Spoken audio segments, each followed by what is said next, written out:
So the other day I was reading the paper and I saw this graphic here, this picture of a statistic. And I read it over and I found some things that I thought were kind of interesting. Its title is Moms of 4-Year-Olds at Work. And it basically says most 4-year-olds have mothers who work outside the home.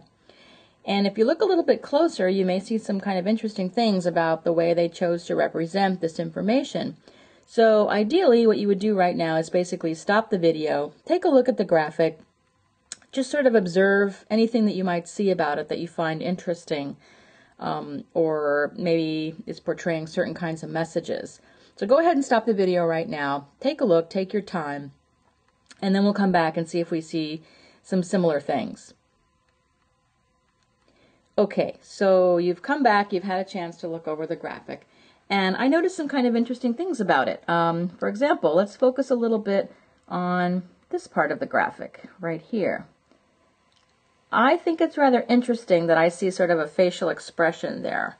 I see a child, first of all, who has a face, whereas the other graphic is a pie chart, and the woman doesn't have any kind of face. But the child in this scenario, a child of a mom who works, looks a little bit anxious to me, quite frankly. You see sort of a slightly downturned mouth.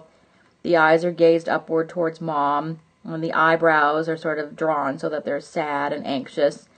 And if you look at the mom, she doesn't have any kind of face at all. She's sort of coded, I think, as a more professional class, you know, with her pearls and business suit. And I just wonder if these kinds of things subtly portray any kind of political message, where, you know, moms who work, the child is anxious that mom is out of the house, and you don't see the same kind of message for men, that the children are separated from their dads for 8 to 10 hours a day, and perhaps even more. And I think it's interesting, too, that mom doesn't have a face. She's more or less a statistic in a pie chart, and that she's dressed in kind of a professional outfit. And although most 4-year-olds may have mothers who work outside the home, the question is, how many of them are in this particular kind of class? Are there other women who are working in different classes, working classes, lower classes? I think that there's a potential to interpret this chart as saying that these women who are on the upper class or upper middle class professionals have a kind of choice, and they're choosing to work. How would the graphic look if the mom was portrayed very differently as, say, a working class woman, or if it showed a woman holding groceries, sort of implying that the second income is essential to a certain group of people in order to make it in certain aspects of U.S. society. So I thought that was kind of interesting, and I think it's really important when looking at these kinds of graphics and interpretations of a basic factoid, how a particular publication chooses to represent these in different kinds of picture form.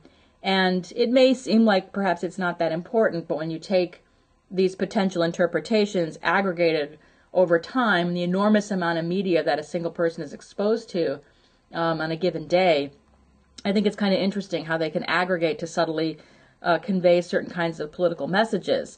And certainly this issue is an important one and a serious one, and people may have different kinds of positions with regard to this kind of issue, and that's fine.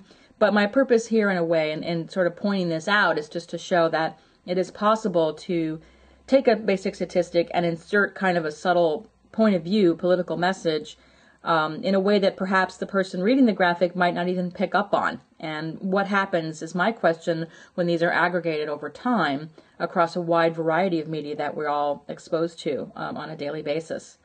So I'd be curious to know if you saw this too. If you didn't, do you think this is important? Is this part of what it means to be a person in society today and process this kinds of media?